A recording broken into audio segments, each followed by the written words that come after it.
ওসমান হাদী হত্যার বিচার দাবিতে দেশব্যাপী বিক্ষোভ কর্মসূচি পালন করছে ইনকিলাব মঞ্চ।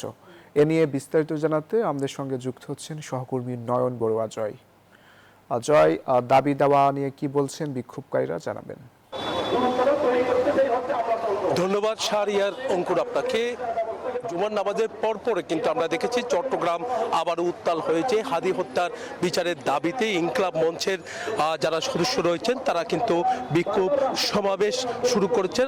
আন্দরকিল্লা শাহী জামি মসজিদ থেকে একটি বিক্ষোভ মিছিল কিন্তু তারা বিভিন্ন সড়ক প্রদক্ষিণ করেছেন। প্রদক্ষিণের পর কিন্তু আমরা দেখতে পাচ্ছি এখন কাজী দেউরি এলাকায় এসে তারা এখানে বিক্ষোভ সমাবেশ তারা শুরু করেছেন। এই জায়গা থেকে তাদের যে দাবি তারা বলছেন ওসমান হাদীর এখনো পর্যন্ত যারা প্রকৃত খুনি তাদেরকে কিন্তু গ্রেপ্তার করতে পারেনি, আবার যাদেরকে গ্রেপ্তার করেছে তাদের কঠোর শাস্তি তারা চান। তারা বলছেন এই ঘটনায় যারা জড়িত তাদেরকে দ্রুত গ্রেপ্তার করে কিন্তু আইনের আওতায় আনা হোক, সেই দাবি নিয়ে তারা আগেও যেমনটা বিক্ষোভ সমাবেশ করেছে, আজও তার কোনো ব্যতিক্রম নেই। জুমার নামাজের পরপরে কিন্তু আমরা দেখেছি চট্টগ্রামের এই বিক্ষোভ মিছিলটি ইনকিলাব মঞ্চের আয়োজনে এই বিক্ষোভ মিছিলটি চট্টগ্রামের বিভিন্ন সড়ক প্রদক্ষিণ করেছেন।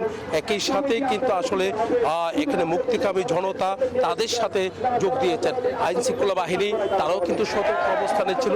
বিক্ষোভ মিছিলটি যেখান থেকে এসেছে এমনকি এখানে যেখানে সমাবেশ করছে সেই জায়গায় প্রশাসন সতর্ক অবস্থানে আছে, কোনো প্রকার যেন অপ্রীতিকর ঘটনা যেন না ঘটে।